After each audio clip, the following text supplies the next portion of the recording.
Acompáñanos a un viaje artístico en la Semana del Arte en la Ciudad de México. Gracias a la Universidad de la Comunicación estamos en Maia Contemporary y vamos a platicar con un artista que justamente está exponiendo su obra aquí en este espacio maravilloso que se llama Lucien Shapiro. ¿Cómo estás? How are you? Good. Don't worry. My English, I think it's not rusty, so don't worry. So tell us about your amazing, powerful, and very, flamboyant pieces. Thank you for that description. Well, I make sculptures, primarily masks and protection objects. They're never actually intended to be flamboyant or bright, or they're more of a representation of how I'm feeling or what I'm processing. And there's no minimalistic pieces here. It's true. Actually, to me, some of these are minimalistic. See, yeah. But so yeah, I make masks and objects and perform ceremonies or performance with them, usually one-on-one with the viewer or anybody that's willing to participate, and usually the performances are to help people process pain or set an intention. The underlying message behind all my stuff is usually positivity or light or happiness, and even though they do tend to come out on the opposite side of that certain points. Well, it's not a negative stuff, it's powerful, it's like a warrior. I don't know, it's like you can be a warrior in your life to beat your fears or demons, right? Yeah, exactly. That's great.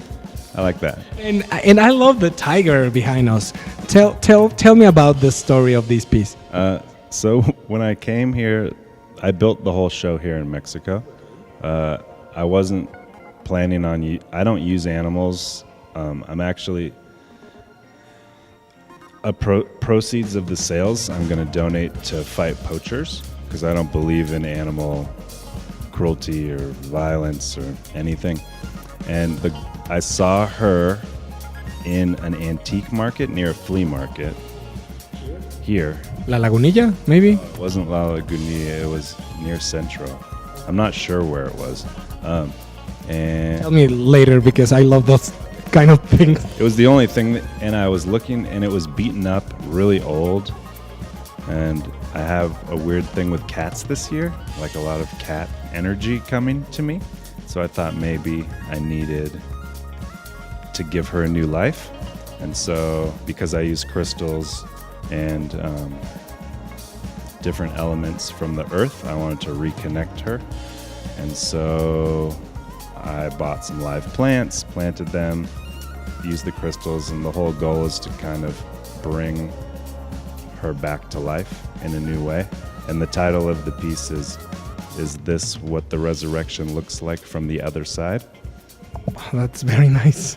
Just kind of like a idea behind a lot of the pieces. There's a lot of snake energy and channeling that I did, and this wall is mainly portals. And so that to me was kind of like a portal between both this world and whatever the other world may be. It could, I imagine this piece in a movie about like going through worlds like life and death, and this can be like the door or something. Yeah. I wanted to, I guess,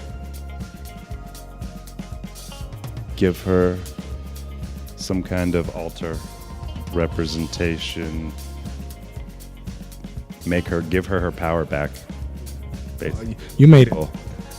You made it. And also we have this piece made out of the things on the top. Yes, bottle caps. Yeah, that's actually one of my primary materials that I've used. It's the first time I've ever used them like this, going inside to inside. And these were just, I was playing with shapes with a lot of the show, so there's a lot of circles, triangles, and these, because I ended up channeling a lot of snake, these to me were snake tails. but also directional arrows. And the triangle is a very strong symbol for me right now. So yeah. And all this stuff, you told me you made it here in Mexico City? Yeah. Usually where you work and where is your, I don't know, where your gallery? So for the last 6 years, I pretty much travel to where I have a residency or a show and work from there.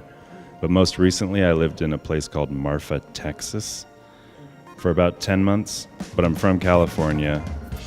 I have a studio in Mount Shasta, and I spent most my time in school was in San Francisco.